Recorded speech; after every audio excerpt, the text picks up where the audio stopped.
Aujourd'hui, pour la définition finale, nous allons comme un nouveau livre. On dirait que quand on traverse le temps, ça va très vite.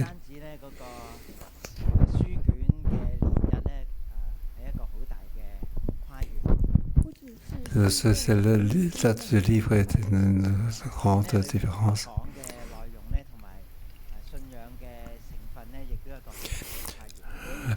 Le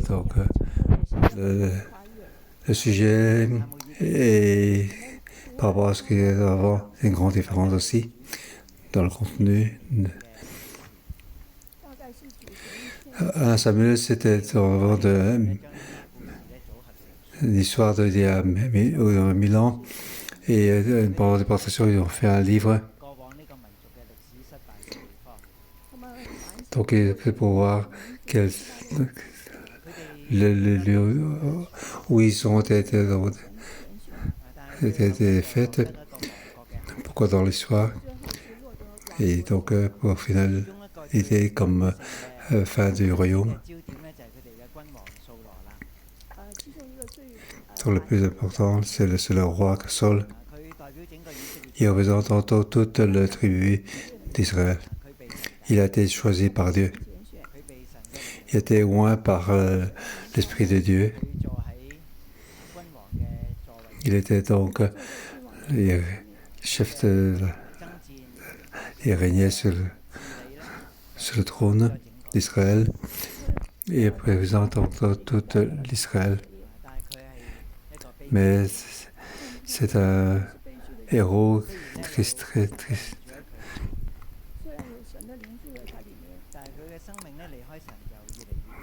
Il y a l'Esprit de Dieu qui est en lui, mais il s'éloigne de plus en plus.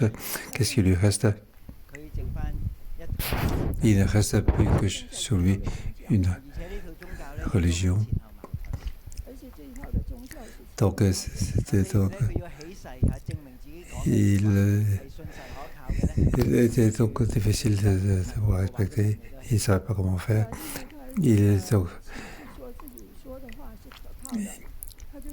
Il utilise donc la religion pour faire donc déclaration. Mais en fait, sa vie et sa religion étaient au contraire. Il était chercher des âmes de l'esprit de mauvais. Malgré qu'il a donné ordre à toute la nation pour ne pas affaire aux hommes de cherche l'esprit. Il était lorsqu'elle a été découverte, il utilise le nom de l'Éternel. Il utilise donc un esprit de religion et pas un cœur pour suivre Dieu. Il avait donc une volonté de religion, mais son cœur n'était pas avec Dieu.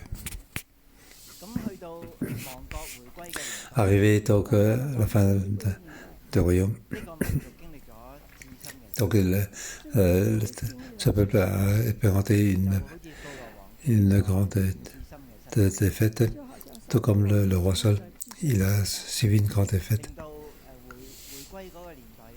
Raté pour le peuple, raté pour le roi. C'est pour que les gens qui sont dans des passions qui puissent avoir un enseignement. Ça c'est donc un des héros de 1 Samuel. L'autre personnage important, c'était David.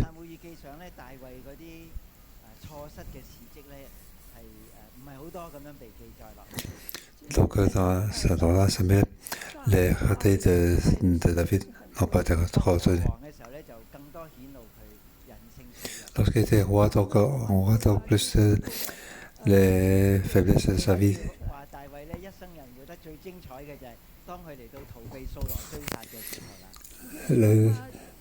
David, par quelle importance, lorsque David a essayé d'éviter de fuir de Saul.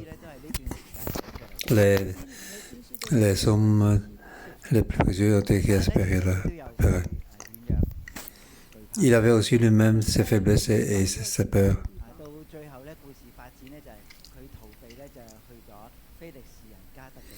Donc à la fin, Père Félix est allé se réfugier chez ce territoire de Félix. Il avait aussi la peur. Mais son cœur était donc près de Dieu. Lorsqu'il était dans une situation très, très difficile, il a décidé de s'accrocher à Dieu.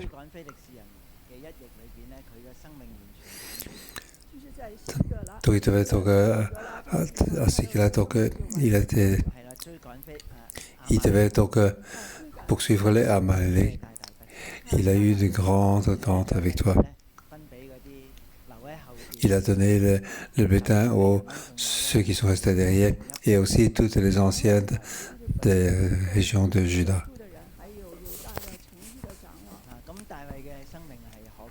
Dans la vie de David, il y a des parties joyeuses et aussi, moi, lorsqu'on regarde le chapitre, le 2 Samuel, on va voir aussi qu'il a été aussi comme nous. Mais il pouvait donc confesser pour repentir. Il avait l'Esprit de Dieu. Il pouvait donc repentir parce qu'il avait l'Esprit de Dieu qui était en lui. Ainsi, on a terminé 1 Samuel.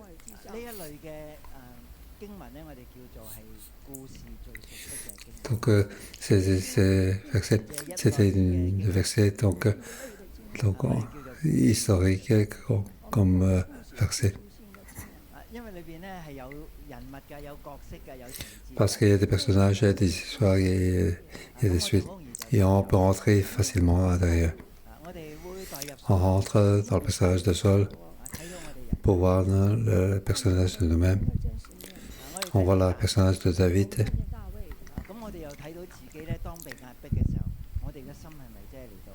Lorsqu'on est sous la pression, on voit que si notre cœur était donc avec Dieu. Lorsqu'on regarde un film, on puisse donc avoir quelques gouttes de larmes. Alors on rentre dans le personnage.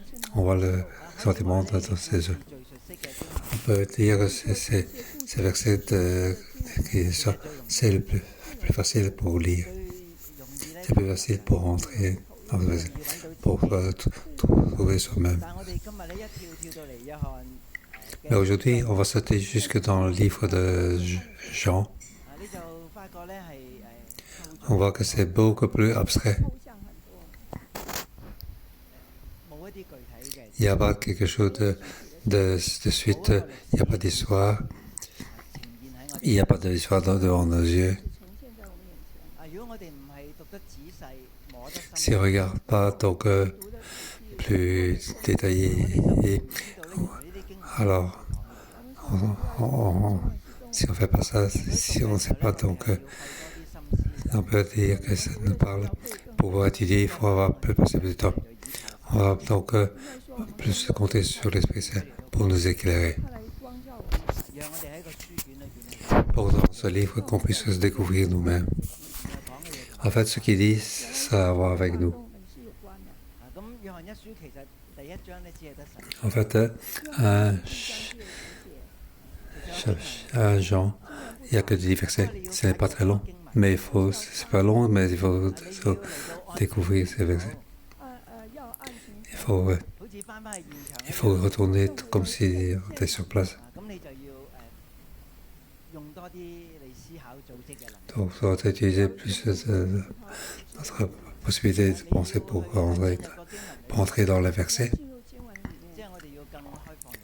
Donc, pour entrer dans le verset, nous devons ouvrir pour se compter sur le Saint-Esprit. Donc, ces versets, je vais diviser en deux parties. Versets 1 à 4, c'est la première partie. C'est la parole de la vie. C'est un peu abstrait. Qu'est-ce que la parole de la vie?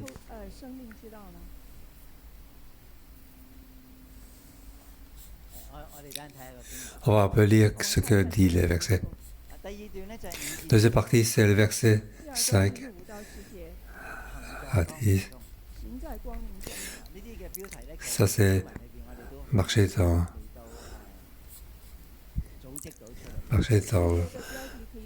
la parole de la vie.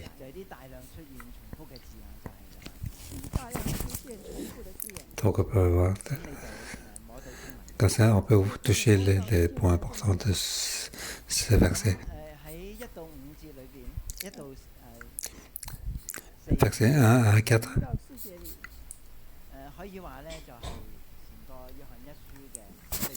On peut dire donc cette préfigure de tout le livre de Jean. En fait, c'est une lettre. C'est qui a qui? En fait, nous ne le savons pas vraiment. C'est une difficulté pour notre compréhension. Alors, en arrivant donc à Jean chapitre 2, verset 26.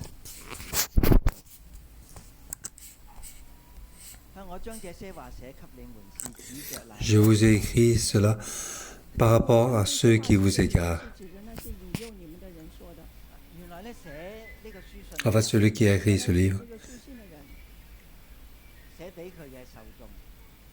c'est pour écrire à ceux qui étaient, car des gens qui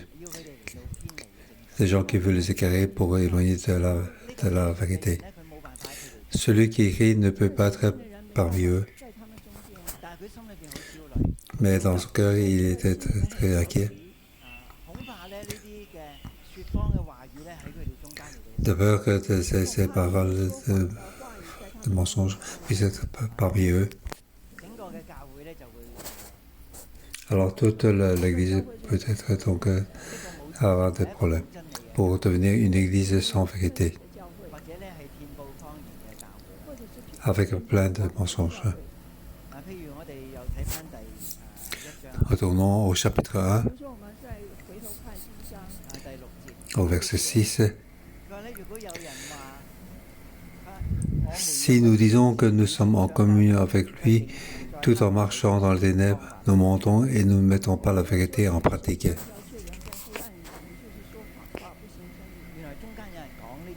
En fait, au milieu, il y a des gens qui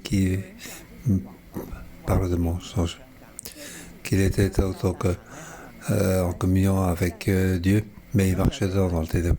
Au verset 8.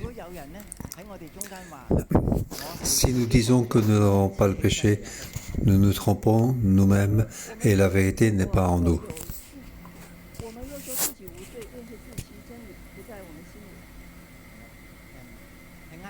Donc nous mentons à nous-mêmes.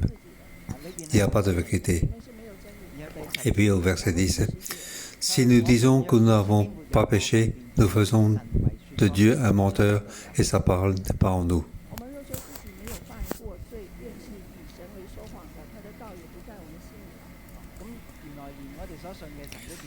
Alors que le Dieu que nous croyons est aussi un Dieu menteur.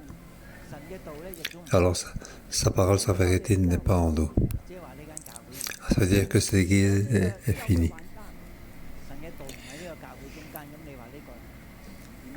La vérité de Dieu n'est pas dans l'église, alors comment cette église peut devenir une église? En fait, celui qui écrit ce livre, il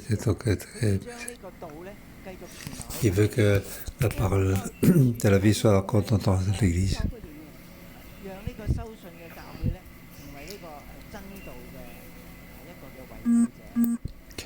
Il veut que cette église soit tant que quelqu'un qui puisse être dans la vérité, il doit marcher dans la vérité. Il doit éliminer tous les mensonges.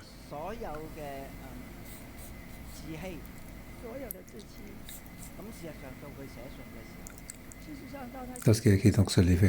Donc ces choses est déjà passées. Il fait un grand effort pour changer donc cette pensée. Alors, qui a écrit donc cette lettre? Si on regarde les versets, on peut pas voir qui c'est être lui-même. On peut pas voir. ne peut pas voir qui s'introduit lui-même, mais on peut deviner en regardant ces versets pour voir, deviner qui c'est. Parce que dans le verset 1, ce qui était dès le commencement, ce que nous avons entendu, ce que nous avons vu, c'est la parole de la vie. Au verset 2, et la vie est manifestée, nous l'avons vu, nous en sommes témoins. Donc, c'est donc des mots qui sont très spéciaux. Peut-être que dans le livre de Paul, on peut utiliser ce genre de versets. Mais donc, Marc, Matthieu et Luc ne parlent pas assez. Et ainsi, on peut voir, c'est la manière, donc on peut.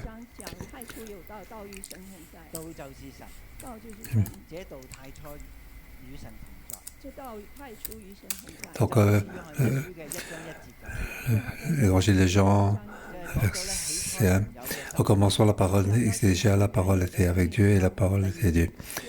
Verset 2, il était au commencement avec Dieu.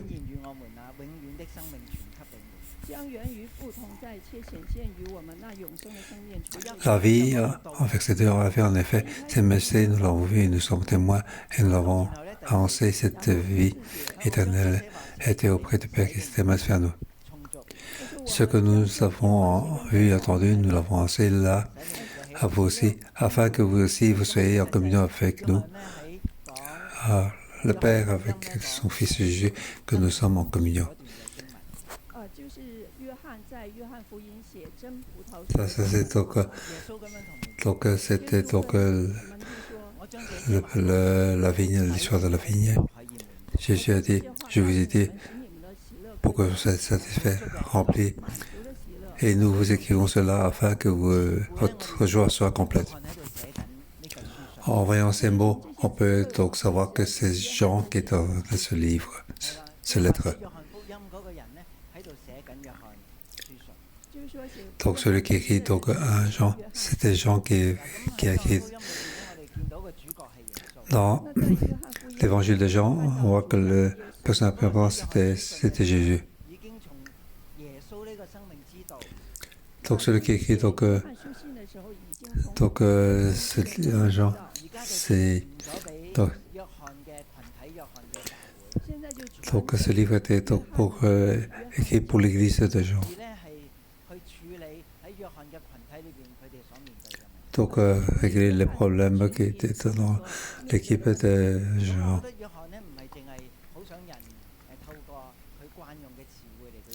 Donc Jean utilise personne pour pouvoir le connaître.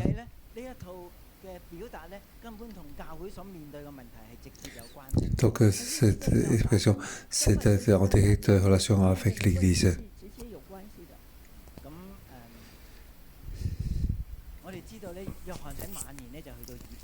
Nous savons que lorsque Jean était âgé, il était à l'Éphèse. Si ça avait été en Turquie,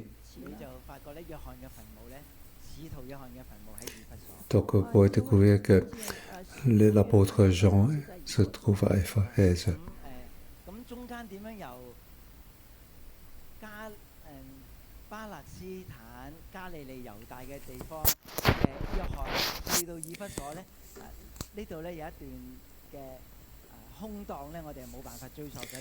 Comment au-delà dans la Palestine, Galilée, dans la région de Juda, comment il est arrivé jusqu'à Éphèse?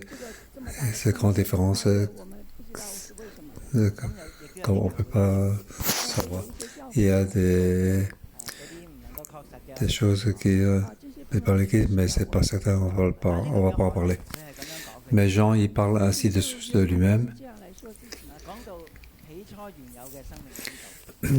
Ce qui était tel comme ce que nous avons entendu, ce que nous avons vu de nos yeux, ce que nous avons contemplé et que nos mains ont touché concernant la parole de vie.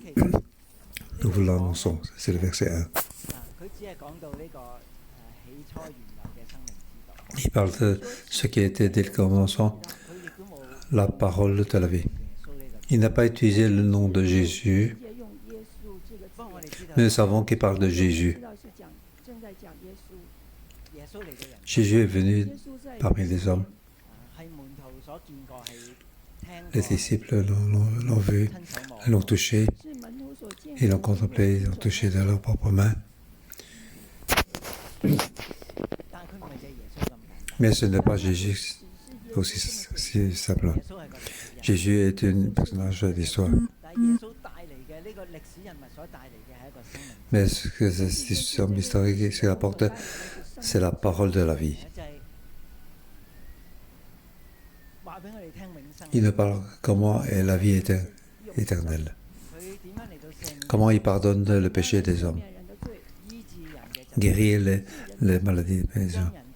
Apporter les gens pour devant Dieu le Père. Pour choisir son disciple. Il a laissé la vérité parmi eux. Ils ont donc le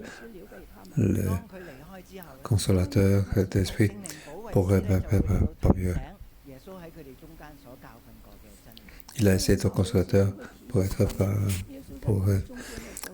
pour rappeler la vérité que Jésus leur a enseignée pendant que c'était parmi eux.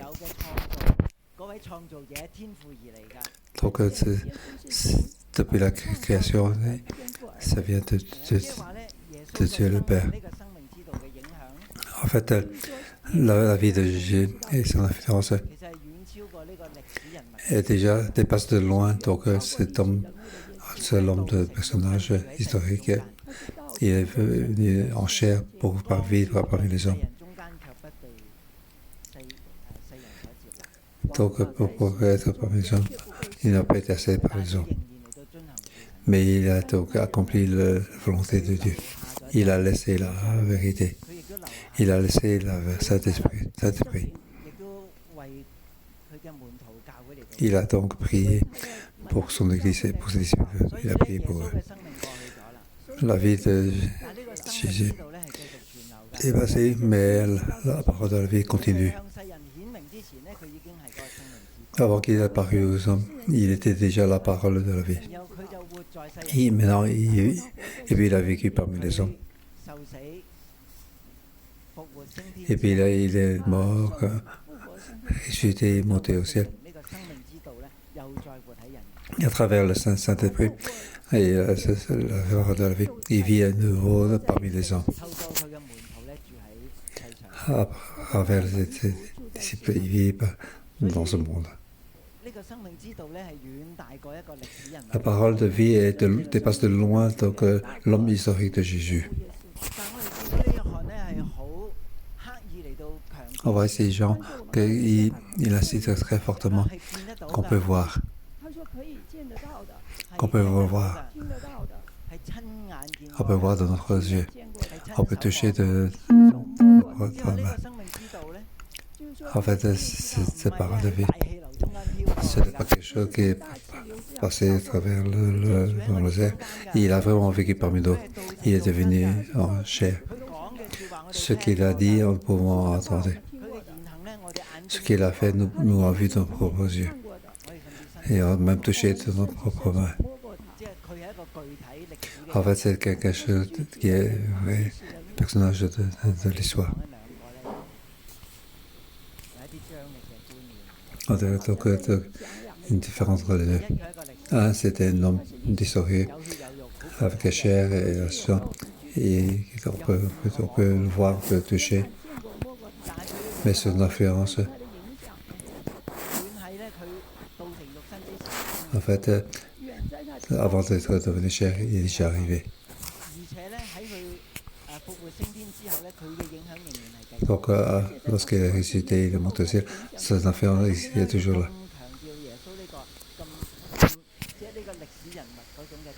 Pourquoi il insiste si fort, donc, Jésus, comme homme historique, qui a existé. En fait, il y a des faux. Oui. Pour parler de la vérité en rapport avec Jésus. En fait, si c'est un homme qui est de chair, comment peut-il ne pas avoir péché? Il dit alors ce n'est qu'une manifestation de l'esprit. Il exprime il n'est pas donc de chair que de chair. Ça, c'est un faux enseignement.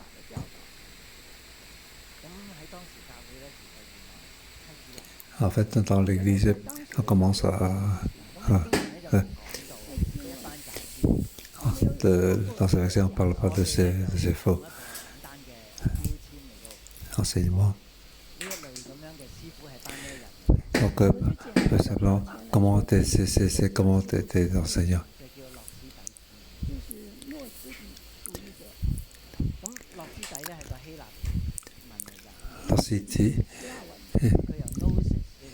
Le notiste, donc c'est un groupe qui est sur la connaissance.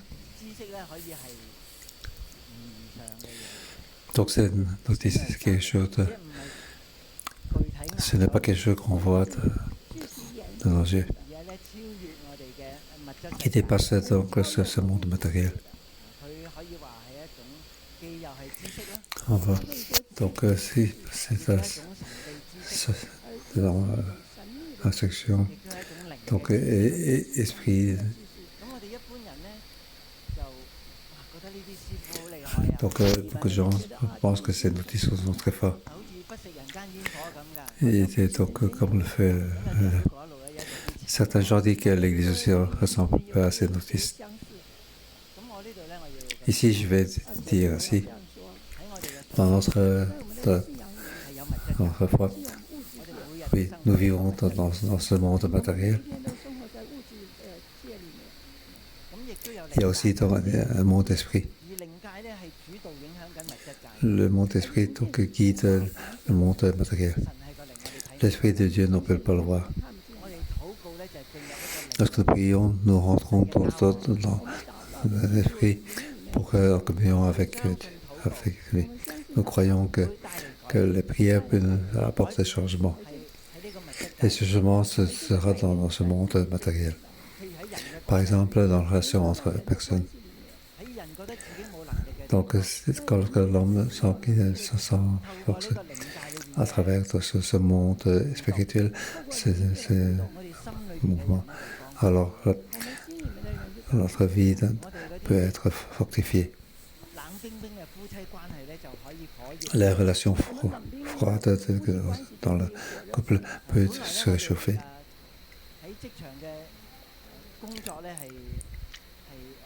Ceux qui étaient dans la marketplace, le travail était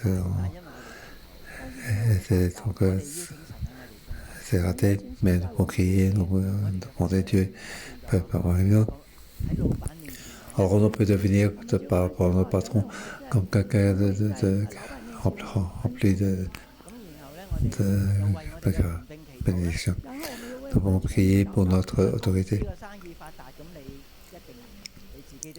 Pour prier pour que la société et l'entreprise puissent être fructifiée. Alors sa position peut devenir aussi. Donc c'est une prière dans le monde d'esprit pour aujourd'hui. Dans beaucoup d'églises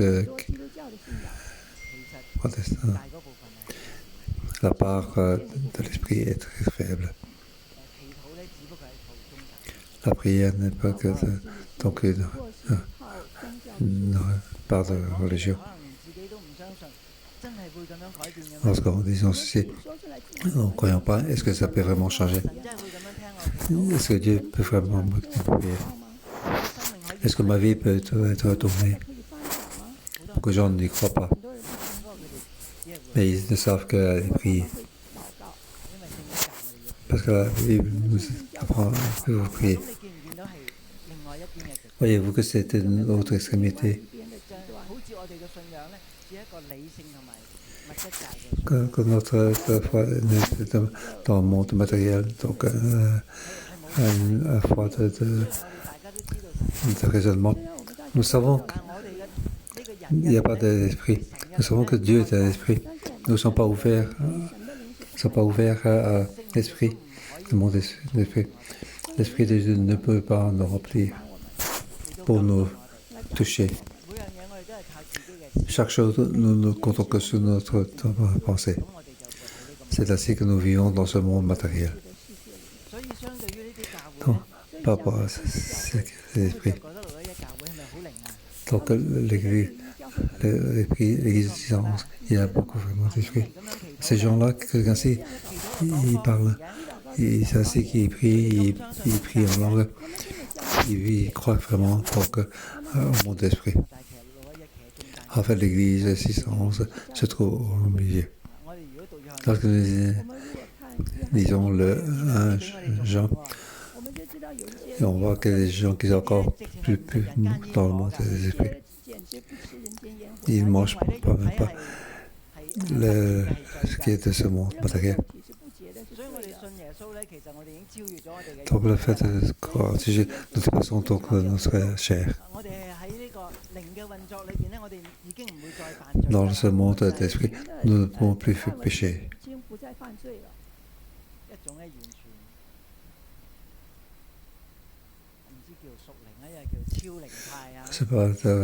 C'est quelque chose qui dépasse les esprits. Tout est esprit. Tout ce qui est matériel est une apparence. Et toutes les apparences peuvent passer. Ce n'est pas vrai.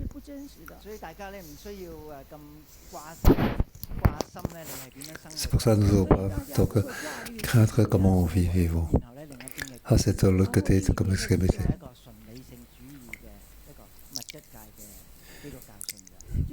À l'autre côté, c'est donc religion basée sur le matériel.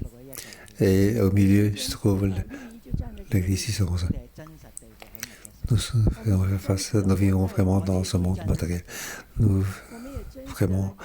prions, croire que Dieu et que nos prières, il y a Dieu qui contrôle ce monde. Il renouvelle donc ce monde sans cesse. Donc c'est une croyance matérielle. Il y a aussi donc une église qui croit que le monde spirituel qui influence le monde matériel. Je ne sais pas qu'il y ait quelque chose qui est extraordinaire. Ce n'est pas ce que les enfants étudient comme ce qui est extraordinaire. Donc c'est un mouvement de l'esprit. Et d'un côté, c'est donc une croyance par le raisonnement. Et l'église on se trouve au milieu de ces deux extrémités. C'est le chemin que nous devons marcher. C'est un chemin qui n'est pas facile. C'est facile à tomber à gauche ou à droite. C'est pour ça que Jean insiste que c'est quelqu'un, un Jésus qu'on peut toucher, on peut entendre et on peut voir dans nos yeux. Et il est la parole de la vie. Avant de venir ce monde, il existe déjà. Après avoir quitté ce monde, il continue à exister. Pour construire les églises. Qu'est-ce que c'est l'Église? C'est le corps de Christ. Donc ces formes qu'on peut voir, c'est quelque chose qui existe. Au-dessus de ça, l'Église, il y a la tête. C'est sa tête. L'Église, c'est son corps. Donc, vivant dans ce monde matériel, c'est son corps. Donc, l'apôtre Paul, il a vu Jésus, il a touché Jésus. Au verset 2, la vie en effet s'est manifestée. Nous l'avons en témoin. Donc, il s'est manifesté, il est réel, il a vécu au milieu d'eux, il assiste à ça. Donc, nous l'avons vu, nous en sommes témoins. Il est vraiment venu. Il s'est manifesté lui-même. nous vous l'annonçons, cette vie éternelle qui était auprès du Père et qui s'est manifestée à nous. Qu'est-ce dans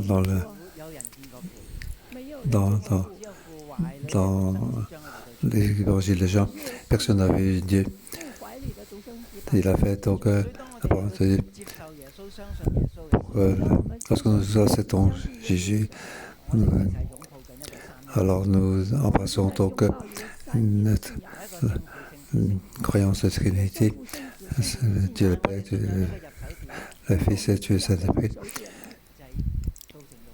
Ici, c'est la parole de corps.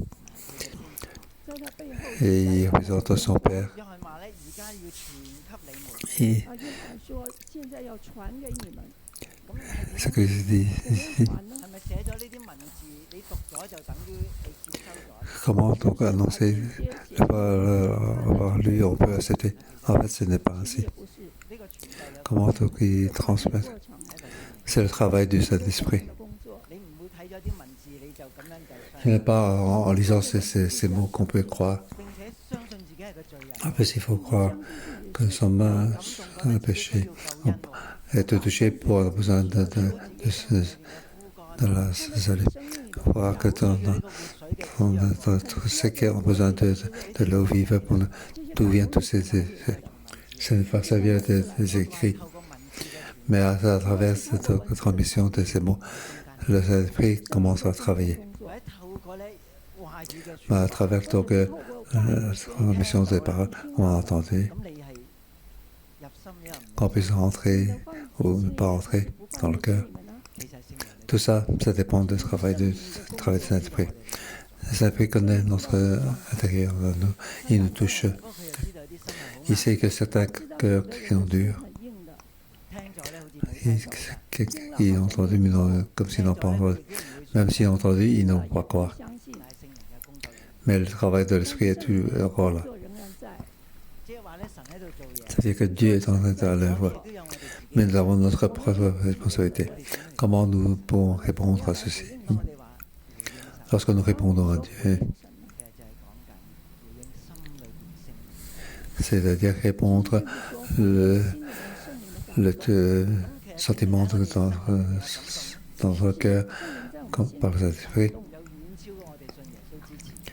Donc ceci tu passes de loin donc, avant que tu crois en Jésus. Certains donc touchent très légèrement. Ils savent qu'il y a Dieu.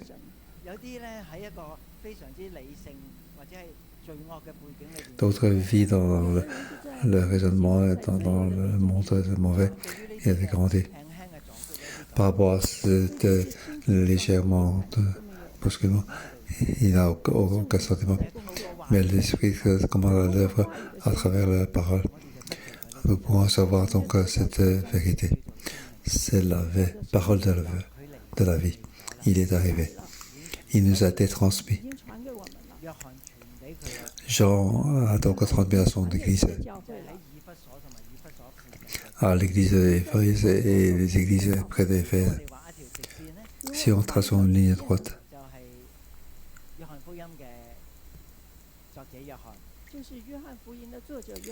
donc celui qui écrit le livre est aussi donc celui qui a écrit cette église dans l'Apocalypse. Ça, c'est ce genre-là. Et je vois ça comme une ligne droite. Mais dans la théologie, il y a beaucoup de discussions dessus. À qui donc Jean, à qui est écrit? En fait, c'est le même groupe de Apocalypse. Donc l'église de Philadelphie, de Colossiens,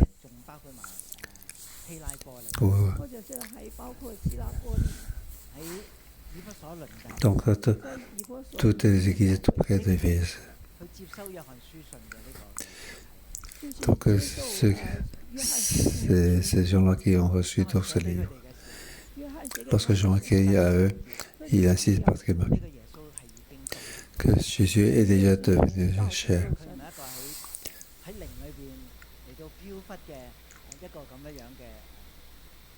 Il n'est pas donc il était simplement en esprit chez Jésus.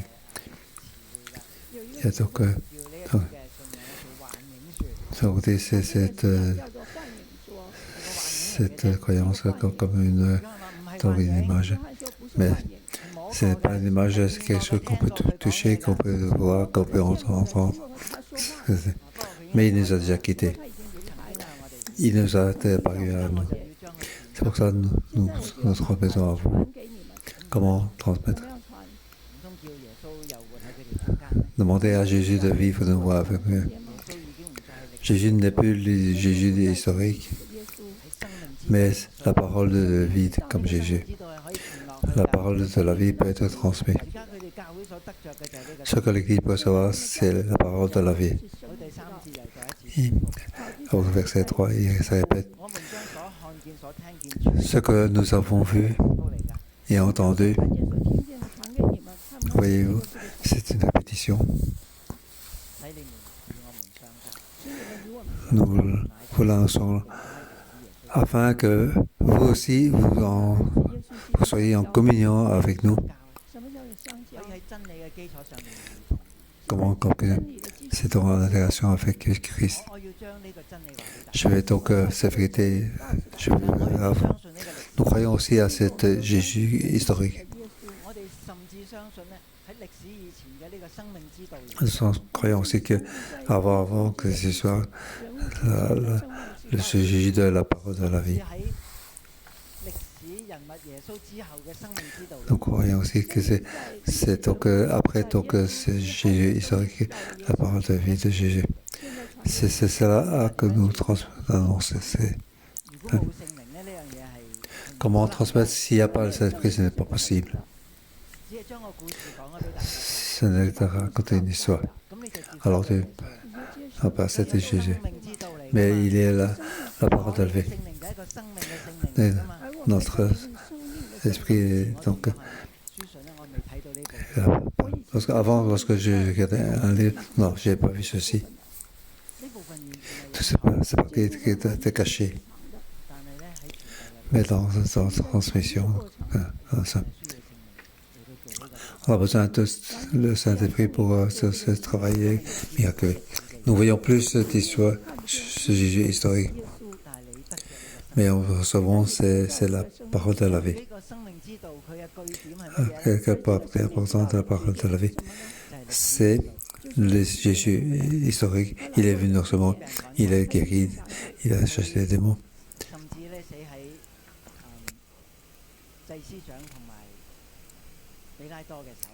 Il est mort sous la main des prêtres et de Pilate. Il est ressuscité, il est retourné chez le Père. Le plus simple, cette croyance,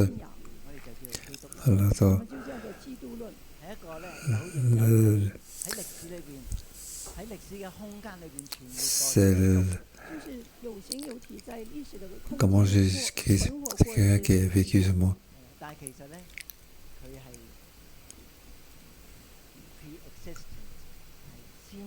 C'est quelqu'un qui a persisté, mais il continue à exister.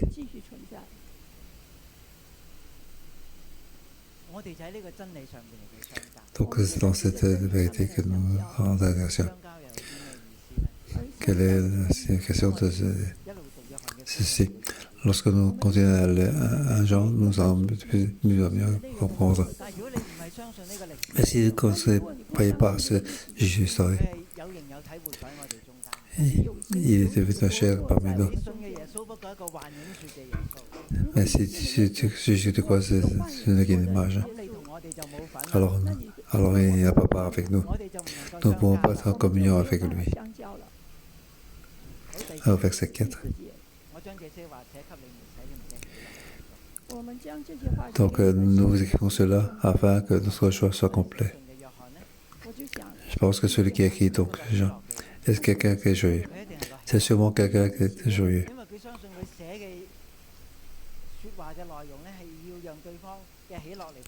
Elle écrit ceci afin que la joie soit complète.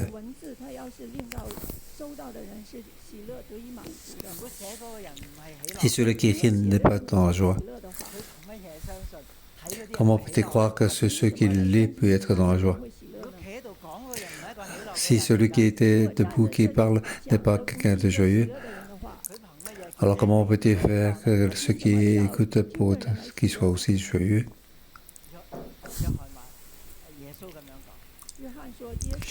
Jean dit, il dit, Jésus a dit, je vous ai dit que Jésus dit que ces paroles, que votre joie soit complète.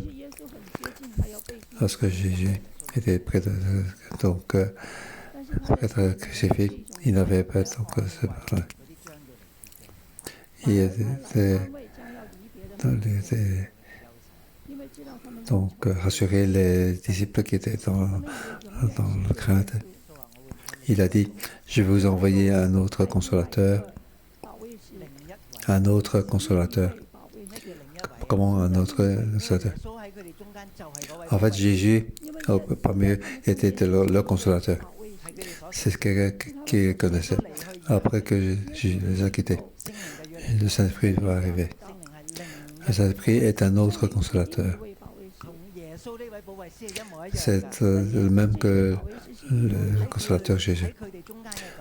Le sentiment parfait, c'est tout comme le sentiment de Jésus, c'est exactement la même chose. Ils auront la joie. Ils vont se rappeler l'enseignement de Jésus, que c'est la vérité. Et cette vérité va devenir de plus en plus réelle, ils sauront que Saint-Esprit est Jésus. C'est un mystère.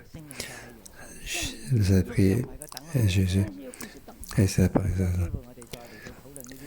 Si en occasion, nous pouvons discuter de cette sérénité. À cause du temps, nous allons parler plus rapidement pour le deuxième partie. Même si c'est rapidement, mais il y a quelques points importants nous devons parler. Versets 6, 8 et 10.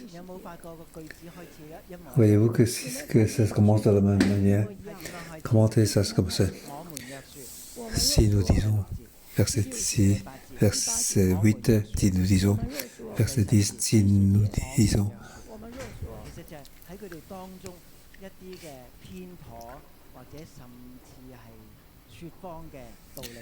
Donc, c'est parmi eux, donc c'est des menteurs, c'est leur vérité à eux. Comment c'est ces vérités de moi? Comment les mensonges? Au verset 6. Si nous disons que nous sommes en communion avec lui, nous marchons dans les ténèbres, nous mentons et nous ne mettons pas la vérité en pratique. On voit ces notices. Ils ont donc leur théologie. Il y avait donc des images comme ils disent qu'ils sont en communion avec Dieu, mais en vérité, ils marchent dans le ténèbre. Il vit dans le ténèbre, il fait quelque chose, mais pratique autrement. Et c'est ce que Jésus le pointe. C'est un mensonge, car Dieu est donc lumière. Au verset 5, voici le message que nous avons de lui et que nous avons. Dieu est lumière, il n'y a pas de ténèbres en lui. Dieu est lumière, il n'y a pas de ténèbres en lui. Nous qui croyons en lui, nous entrons dans la lumière en lui. Nous sommes les enfants de lumière, des enfants de lumière de Dieu. Nous ne marchons plus dans les ténèbres. Ici, un peu des questions. Est-ce qu'il n'y a pas de ténèbres? Non. Alors, je vais parler donc des visions de 611. Avez-vous donc parlé des témoignages sur le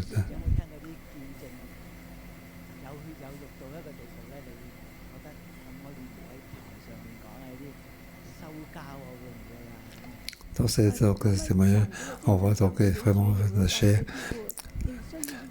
Pour ne pas parler de ça, on va être donc être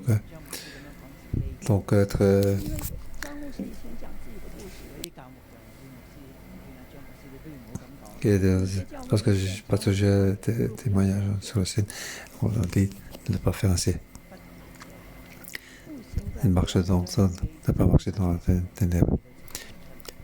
Pour faire apparaître notre vie dans le milieu, ne pas marcher dans le milieu. Et si nous ne parlons pas, est-ce que nous sommes dans la ténèbre? Est-ce que nous sommes donc quelqu'un dans le... Si on ne voit pas comment le salut de Dieu peut changer. Si nous arrivons à cet anniversaire de 20 ans, nous devons parler sans cesse. Lorsqu'on arrive à notre anniversaire, nous parlons de notre point le plus bas de notre vie. Comment donc recevoir ce salut? Comment Dieu nous a changé? Ça, c'est ne pas marcher dans les ténèbres. Nous avons été dans les ténèbres. Mais la lumière de Dieu est arrivée pour nous éclairer, pour nous faire changer. C'est pour ça que je vous encourage, chacun de vous. Un jour, vous serez comme moi, parler de notre témoignage, en marchant dans le lumière, alors nous sommes communion avec Dieu. Ici, donc, le premier erreur c'est marcher dans le ténèbre. Et croire que c'est la communion avec Dieu. Deuxième erreur de pensée, si nous disons que nous n'avons pas péché, en fait, nous avons tous le péché. Et ces gens de l'image, il dit, nous ne pouvons pas pécher. Dans l'esprit, nous sommes tous purs. Car les gens disent, la vérité n'est pas en nous. Car sinon, quelqu'un sont pécheurs, alors avons-nous besoin de salut, nous avons besoin de Jésus. S'ils ne sont pas dans le péché, avons-nous besoin de nous confesser? Et nous avons donc expérimenter le renouveau de la vie. Quand on regarde, on regarde toute cette surface, confesser, reconnaître qu'on a notre péché. Ça, c'est donc notre point fondamental de notre croyance. Sinon, pas péché, nous n'avons pas besoin de salut, notre vie aura besoin de changer. Dans notre vie de déchets, dans le passé de notre vie, maintenant nous connaissons Dieu. Nous voyons donc notre vie véritable. Compter sur le salut de Jésus, avec l'aide du Saint-Esprit. Alors nous pouvons devenir quelqu'un de nouveau. C'est pour ça que Jean dit, si nous disons que nous n'avons pas péché, nous nous trompons nous-mêmes.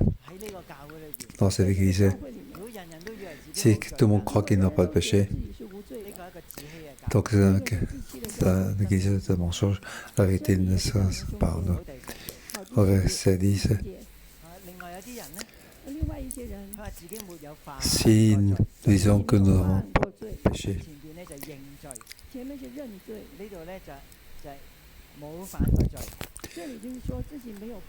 si nous n'avons pas péché, c'est pas possible.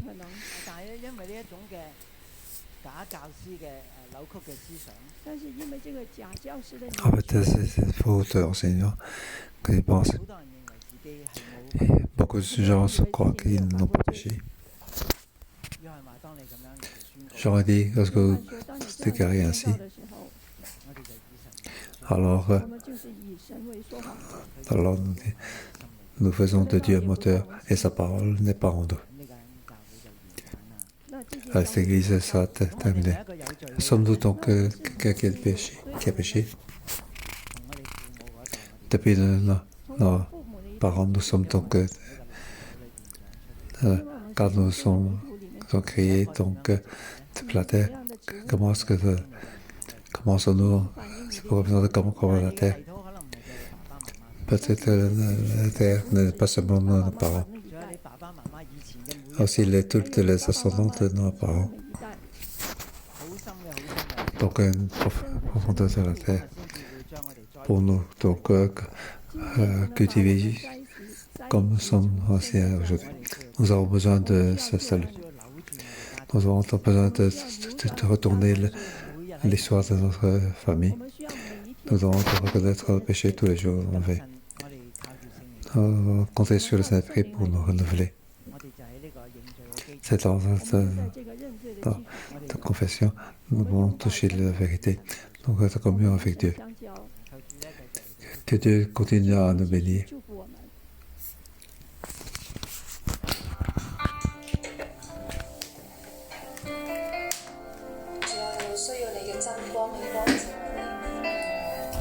Seigneur, nous voulons toi pour nous montrer, ouvre-nous notre yeux, pour que nous éclaire-nous, pour nous puissions voir Dieu, pour nous soyons devant toi que nous devons cacher. Frères et sœurs, levons-nous ensemble. Seigneur, nous te louons.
你，你坐喺寶座上，你係至聖至榮嘅嗰一個，但係你深深嘅愛我哋每一個，你降世為人，你將呢一份嘅救恩，將呢份嘅愛，將呢一份嘅生命之道賞賜俾我哋每一個。主啊，唔只係門徒看見過你摸着過你，主啊，我哋每一個咧去到相信你嘅人，我哋都係摸着你㗎，我哋都係見到你㗎。主啊，我哋去向你獻上極大嘅感恩啊！主啊，我哋向你獻上極大嘅感恩啊！你知冇？我哋都向神獻上極大嘅感恩，我哋摸着神，我哋得着生命之道，我哋為自己嘅生命向神獻上極大嘅感恩。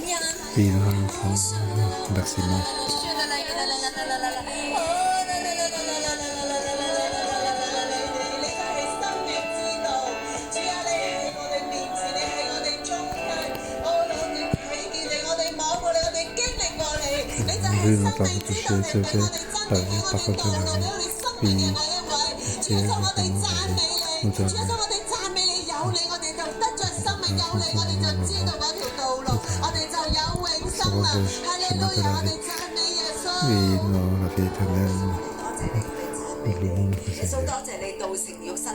Oui, merci Seigneur pour le faire cher, pour le pour le sang, te cher, pour le mot, pour vie, pour te cher, tu n'es pas tant qu'une marque qui a fait Dieu. Oui, tu n'as seulement pris une chair, nous te remercions pour être parmi nous jusqu'à aujourd'hui. Oui, je veux dire, tu es avec nous. Tu es dans le passé, aujourd'hui et pour toujours, comme Dieu. Nous te remercions, nous te louons.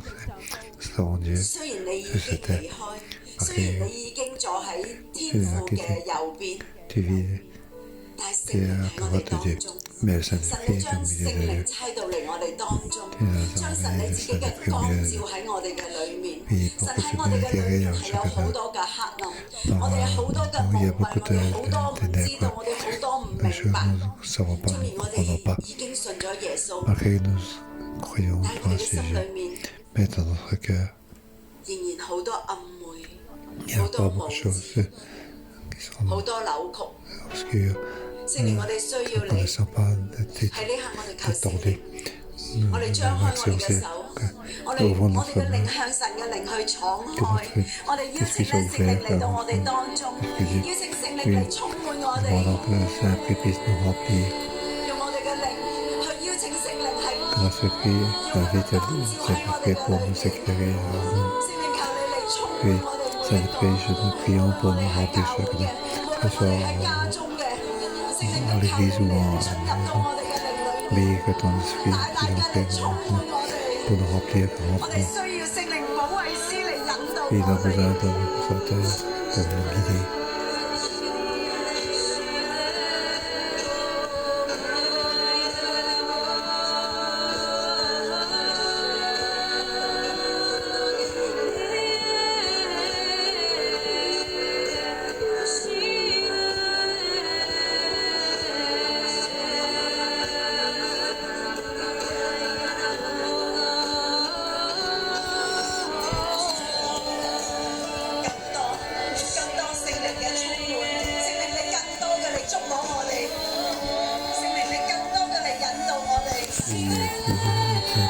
Toucher encore plus, on a besoin de toi.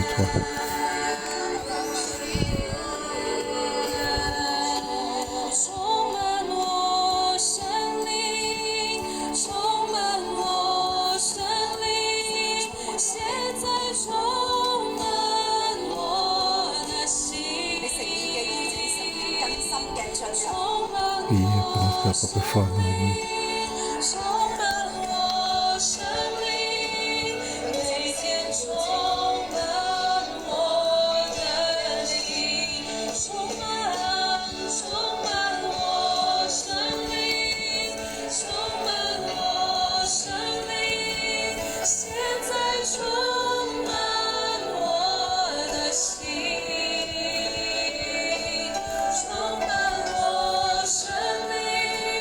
So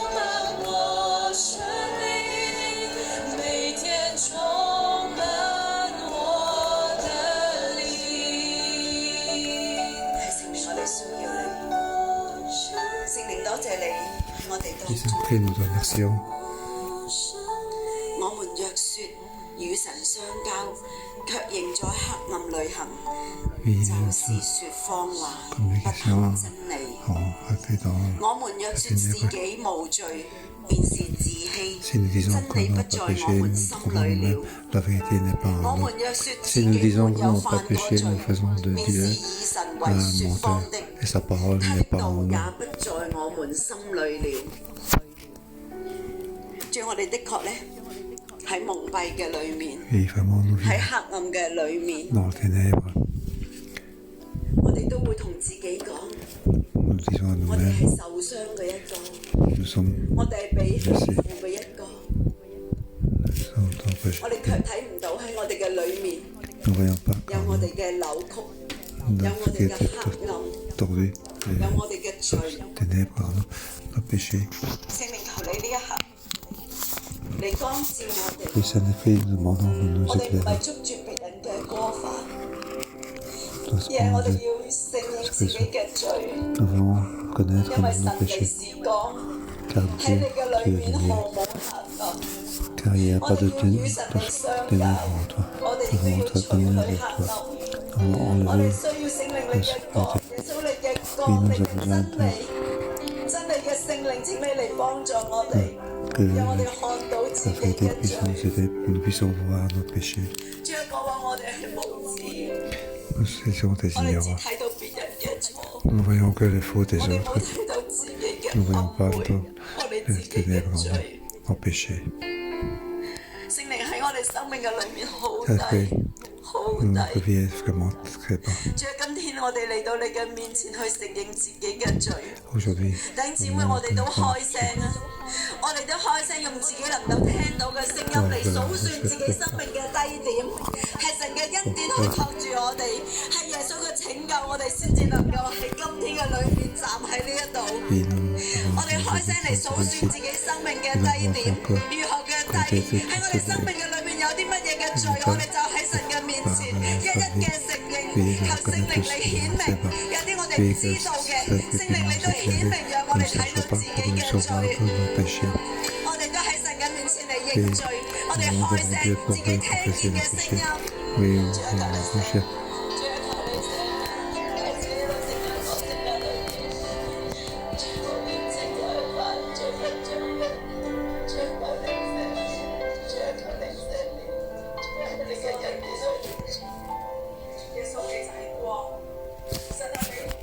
求你Tu es lumière, tu es dans notre vie. Nous sommes dans les ténèbres. Oui, dans les ténèbres. Je ne peux pas voir. Oui, pour voir comment. Ce matin, nous sortons. Oui, je demande de pardonner. 赦免我嘅懼怕，以致到我好多時候我睇嘅嘢係唔真實嘅，睇人係唔真實嘅，睇事情係唔真實嘅。求神你赦免我，因為我嘅懼怕，所以我嘅回應所有都係扭曲嘅。赦免孩子因為懼怕，所以用咗好多嘅説話嚟到去為自己去到平反。神啊，呢一個係唔係你嘅心意？我係黑暗裏邊，神我又求你去赦免我嘅自卑。神啊，因為我嘅自卑，我睇我自己唔能夠合乎主道，我睇我自己係過於自己所當看，我睇我自己係過於自己所當看。神啊，因為自卑，我睇我自己係可愛。神啊，亦都因為自卑同埋恐懼，我冇活喺光中，我冇用你嘅眼光嚟到睇我自己，亦都冇用你嘅眼光嚟到去睇我身邊周圍嘅人。神啊，我求你去到赦免。神喺呢一刻嘅裏邊，我好需要你嘅光，好需要你嘅光。唔係自自以為神 pas seulement 喺神你嘅同在底下， dans la 而 présence 係 de 神 Dieu, 我好需要你嘅光， mais en fait, 讓我自己 j'ai 唔再 besoin de 行 cette 喺 lumière 黑暗， pour que je 讓我自 puisse 己 marcher 唔 dans 再 les ténèbres, 喺一個黑暗迷糊嘅裏邊。 pour que je puisse vivre 神啊，我 dans 需 cette 要 lumière. 你， Seigneur, 神啊，我需要你。 Dieu, j'ai besoin de toi, j'ai besoin de toi. 神感謝我哋每一個喺你嘅面前， Oui, que 好 chacun 真 de 誠 nous 嘅 doit, 承認自己嘅罪。 oui, reconnaître 當我 nos 哋去數 péchés, 算自己生命嘅 confesser, 低點，主要 compter 每一個 toutes 咧 nos 都係你 preuves, 嘅憐 pas 憫， notre 你嘅 vie. 恩慈。神你係信實嘅， Dieu, 神 Dieu, 是 Dieu 信 est 實的， fiable. 是公義的，必要 Tu es juste. 赦免我們的罪， Oui, je 洗 demande 淨 de 我們 partager 一 nos 切的 péchés. 不義。 Oui, 神 tout 是 ce 信 qui 實 n'est 的， pas juste. 是公義的， Oui, 必要赦免我們的 fiable, 罪， juste. 洗淨我們一切的不義。耶穌，當我哋喺你嘅面前承認我哋嘅罪嘅時候，我同耶穌基督嘅名宣告，一切我哋嘅罪孽過犯都被耶穌嘅寶血完全嘅洗淨。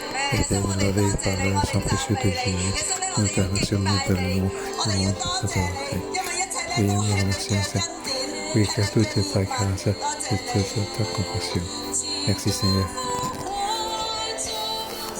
我哋起嚟咧去敬拜我哋嘅神， Ensemble, lèvons-nous pour louer notre Seigneur. 去認識我哋嘅神。 Dans notre grâce, pour donner à notre Dieu.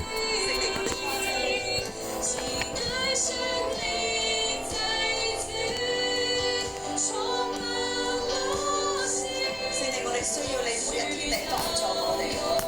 Que c'est un peu toute manière, tous les jours.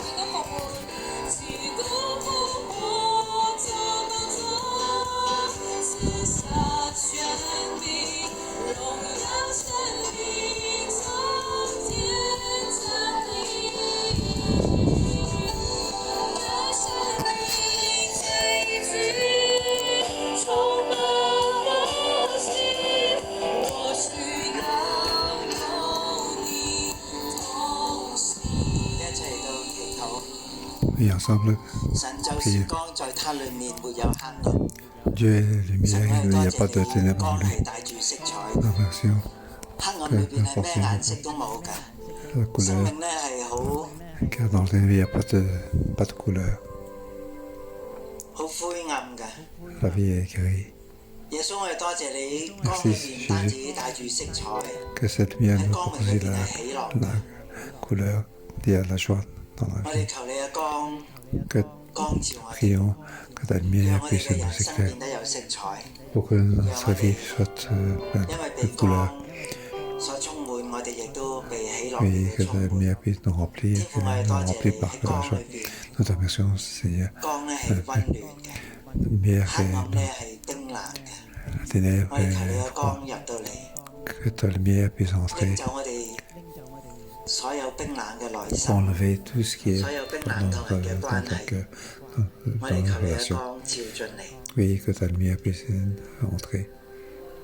主耶穌，我哋知道懼怕係黑暗嘅， Jésus, nous 懼怕 savons 係 que 行在黑暗 la 中。 peur 但係 marche 你知道 dans, 我哋中間 dans 好 le 多人都 ténèbre. 有懼怕， Nous savons que parmi nous, il y a beaucoup qui sont dans 求 la 你嘅 peur. 光照進嚟。 Oui, 耶穌，我哋知道 que la 咧 lumière，puisse entrer. 自卑咧係喺黑暗當中， Le complexe est dans le 自卑覺 ténèbre. 得自己冇存在價值，自卑咧亦都唔敢抬起頭嚟到做 Que nous n'a pas de valeur. 自卑有 On 好 peut 多 pas 扭曲嘅 lever 想 la 法， tête 但喺我哋 avant 當 de 中， penser 我哋真係 tordu. 好多人都有自卑。 Mais beaucoup d'entre nous 我 avons 求 des 你嘅光 complexes. 照進嚟。 Mais que ta lumière puisse nous éclairer. 耶穌，我哋又知道咧，驕傲 Oui, Jésus, l'orgueil, 其實係蒙蔽嘅，睇唔到自己嘅真相， on puisse nous 仲以為自 pas 己 voir 有 nous-mêmes 光， en 仲以為 croyant 自己 pas 有 qu'il 喜 y aura 樂， de 仲以為 lumière, 自己有 aura de 温 la 暖， joie, 但 il 其 y 實 a 都係 de, 好冰冷嘅。 de la 我哋求 chaleur. 你嘅光 En 照 fait, nous 進 sommes 嚟。 donc parfois que ta lumière 所 puisse 以 nous 弟兄姊 éclairer. 妹，我奉主嘅名嚟到祝 C'est 福 frères 你，神 et 嘅 sœurs, 光今日就臨住你， que la lumière de Dieu puisse nous pour 拎走我 enlever 哋 tout 所 ce 有 qui 嘅 est ténèbres, 驕傲， enlever 拎走 tout 我哋 notre 所有嘅 orgueil, 懼怕， enlever 拎 toutes 走 nos 我哋 peurs, 所有嘅自卑， enlever 讓 tout 我 ce qui 哋 est 就喺真理 complexe, 裏邊。 pour que nous vivions dans la vérité. 喺真理裏邊與神嚟到相交， Que nous 行 ayons 在 été communion 光 avec 明中 toi, marcher dans la lumière. Au nom de Jésus, je vous bénis. Amen.